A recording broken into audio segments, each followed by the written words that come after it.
If there's anything that's so Pinoy, it is Christmas for us. If you grew up in the Philippines during the 90s, you will know who you are.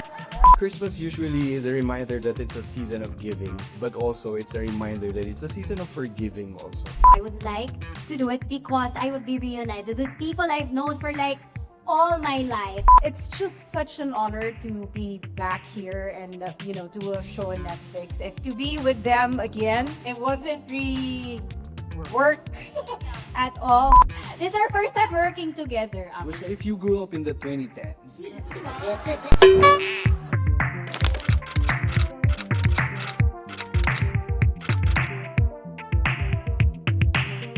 Different people pitch to Netflix, but if they find something that's very local, that they think is going to work globally, that's what they go for. And I guess if there's anything that's so Pinoy, it is Christmas for us. October pa lang, you have Joe Barichan and everything else.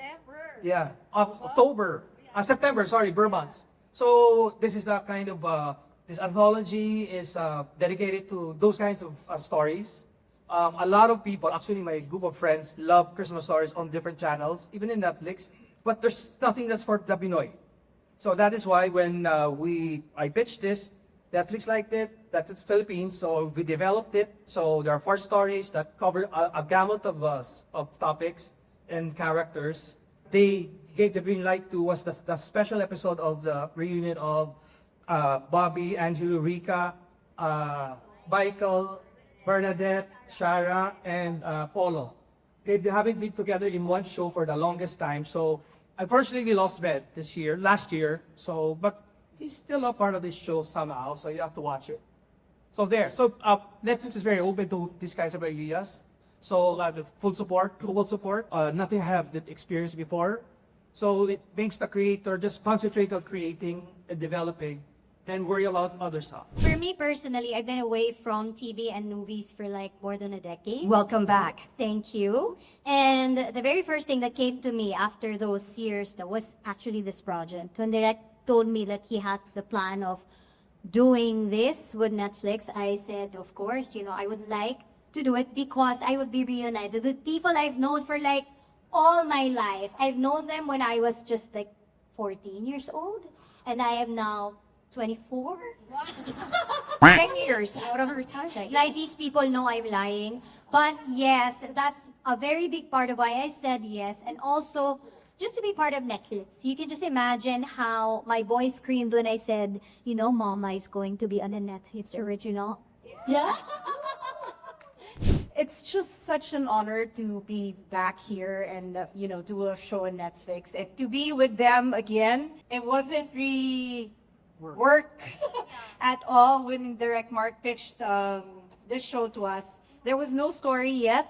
It was just the cast and everybody just said yes to it immediately, not knowing what to happen. But when we got the script, when we got Direct to pitch, and when we got to do the story reading, it was just really magical. And then when we shot all our sequences with everyone, it was just pure magic. It was just the nostalgia of us being together again for how many years apart, and then reminiscing the old times. And I'm sure like all of you, when you saw us a while ago, I'm sure that certain nostalgia feel came all back, and remember the younger years when you don't need to think about anything. And it was just no social media, but all just pure relationship. And being on Netflix, I guess it's really just making it more special. If you grew up in the Philippines during the 90s, you will know who you are. Like what Angelu and Rica said, though, when Mark said you'd be working with these people, yes, you'll be working with Netflix, yes. So this is my first time to be working with Netflix, and it was such a wonderful experience, Sabi ko, Direct Mark, Ay, Mark, this is how we look pala in Marky. I just like to invite all of you. Yung episode namin, last New Year in Boracay, it's about a group of friends who grew up in the middle age together and now live in their late 30s. And watch out for it. Without spoiling anything, without giving a bit too much, what part of the series feels very Paskong Pinoy for the both of you? Well, as much as Christmas is very much a family thing, very intimate, very personal, it's the holiday that everyone really looks forward to. Our episode, Perfect Christmas, we will go through the likes of the employees, the ones working during the holidays, may tumatango. During the holidays, we have to really push the sales. And so, I don't know, maybe the bosses tend to forget that we're humans too, you know, we need to celebrate with our families. And so, but then, behind all that, my character would kind of find someone unexpected, but very exciting to be with, which is Enchong Dee. This is our first time working together. Which, if you grew up in the 2010s. Guard. But for us, I think Christmas usually is a reminder that it's a season of giving, but also it's a reminder that it's a season of forgiving also. Our episode is rotating around, let's open our hearts for possibilities and opening our hearts to, you know, making amends to those people that we thought we would have rifts with, but also at the same time, you know, opening our hearts to a possible life together. So yun, that's all I can hear. Yeah. And I thank you. Back to Mark. Paskong Pinoy brings together 4 very different stories, but it's all under one holiday umbrella. What inspired you to tell Christmas through an anthology format? Well, I'm a Christmas person, all out every Christmas, and I think Pinoys are generally like that, and there's so many stories to tell. The stories we tell are from the working class, to old friends getting together, to people traveling somewhere and finding love during Christmas, and one very part episode that we all are looking forward to is the story about family. I think that's everyone can relate about coming home to the province and spending time with your family. So we have all of that. So it's a kaleidoscope of stories that's very Pinoy, you know, local for local, ma'am. That will tell the story, and hopefully it becomes a habit that every Christmas they go back to the stories that we tell and watch it again as a family. Like there are habits of people watching these kinds of Christmas movies, right? So hopefully Paskong Pinoy will be one of them. I would now like to ask the cast from the 90s and the 2010s. We want to know, what does Paskong Pinoy remind you about your own Christmas? And what do you hope that the audiences will feel when they watch this series, especially your episodes during the holidays? Perfect Christmas. Perfect Christmas. Well, personally, my definition of a perfect Christmas is quality time with my family, in the best of health, having the best time, eating the best food. I think Christmas is the only acceptable holiday that we are not allowed to go on a diet.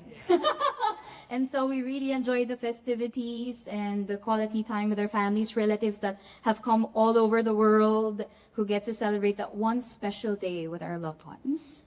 Thank you, Barbie and Chong. I do believe that. Yeah, he did. But well, for our Christmas in our family, it's really spending time together, but at the same time, not because we're with Netflix right now, but honestly, you just turn on your TV, turn on Netflix while you're gathering with your family, and I think that's already a perfect Christmas. It doesn't have to be extravagant. It doesn't have to have so much food. It doesn't have to be expensive. You don't have to travel also at the same time. But, you know, spending quality time with the people that you love the most, that's a perfect Christmas. Great.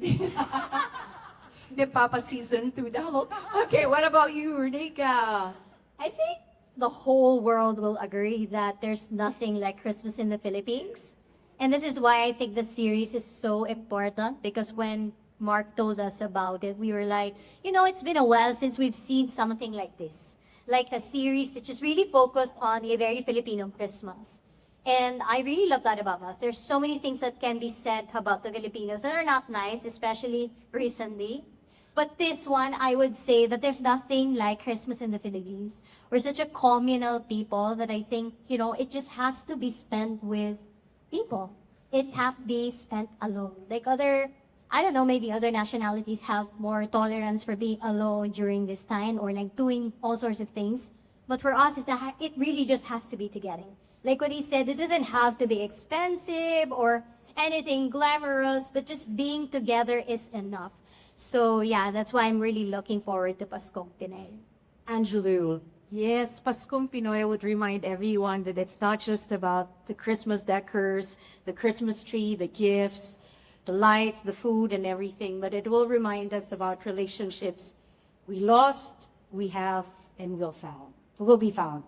Kaya itong Paskong Pinoy na to, ito yung magiging, I think, like Direct Mark said, it's going to be a yearly thing that they'll keep on watching, and I hope that you get to enjoy it as much as we did. And again, thank you, Netflix, for doing this. And now, Bobby, let us know about your own Pasko. Yeah, I think Direct Mark highlights here in the Philippines how in Paskong Pinoy is how you feel the love of everyone. Because in spite of the 3-hour traffic jams, in spite of having a hard time looking for that perfect Christmas gift, when you see each other after 3 hours in traffic and you're at the party and you meet your friends or your loved ones or your family, everything is done, is gone. Everything is nice and beautiful. And that's Paskong Pinoy. And I think that's one of the themes that Direct Mark wants to put into this series. It's how here in the Philippines, tuwing Pasko, you can feel the love. Thank you.